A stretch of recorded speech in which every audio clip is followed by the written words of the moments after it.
Okay, so firstly, what we're talking about today is time management. So we're going to do two things. First, we're going to refer to the whiteboard, and then I'll share a document with you to show you how to apply it in practical terms. So firstly, the first couple of things with time management is there's a book called Eat That Frog by Brian Tracy, which is pretty much a very simple book, but it pretty much covers everything you need to know about time management. Okay, now, the first thing about time management is there's four different types of time.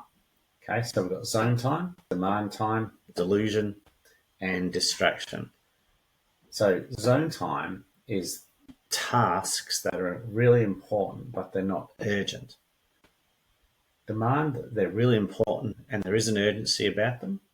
Delusion, they're not important to you, but there's an urgency about them. And distraction, they're not important, not urgent. Okay, so what you need to think about is what types of tasks you do that actually fit into these categories, because we want you to think about what sort of, am I working on number 1, 2, 3, or 4? Okay. Now, tasks that fall into important, not urgent, really are anything that sort of makes your business better permanently. So working on processes, working on a training program, working on new initiatives. They're really, really, really important, but there's no urgency. No one's forcing you to do a business plan. No one's forcing you to do a marketing plan. No one's forcing you to document your processes, but it's really, really important that you do. And the more you do that, the less firefighting you'll do in your business. Okay. Demand time is things that keep the wheels rolling. They're really important and there is an urgency about them. So that would be things like quotes, seeing customers, these types of things, okay? But as long as it's a profitable exercise, because number 3, delusion, is where a lot of business owners get lost. There's an urgency to delusion, there's urgency to this. One's important and one not important. So if you've got your biggest customer who is where parts of their work is unprofitable, there's an urgency about it, but it's actually not important that you do it. What's important is you work on the profitable things. So sometimes it's not clear between number 2 and 3, and that's often where the clarity around your financials is really, really important to understand what you're working on is actually really, really profitable or not profitable. So a lot of business owners think they're working hard, but they're actually working in number 3, not number 2. Okay, because this not important or important also goes to job categories. So some things need done. So we have business owners working on tasks that are lower value tasks when they should be working on higher value tasks. So again, that's delusional. So they're being busy, but they're not working on things that advance them towards their goals. Okay, so delusion, what low value tasks are you working on?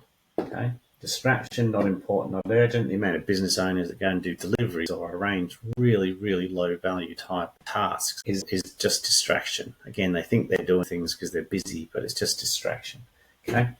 Once you've worked out whether you're working on 1, 2, 3, or 4, we want you to split your job into different categories. Now, depending on what you're doing, you'll have more categories, but somewhere around 6 or 7 categories. And some examples of categories, might be invoicing. Might be purchasing, debt collection, client meetings, proposals, prospecting, internal meetings, developing processes, email and outbound calls. Want you to separate them into a category. Meeting preparation, make that into its own category as well. So depending on your job role, have a think about the actual tasks that you do and group them into categories. Okay, because that's going to bring us to the next the next part of what we need to do, which is actually put these type of things firstly in the focus sheet, which was in a separate video that we did, but ultimately it goes from the focus sheet in terms of what are the really important things out of these you should be focusing on this week. And then once it's in your focus sheet, the next part is to put them actually into your Google Calendar or your Outlook calendar, okay, which is what we'll switch to now.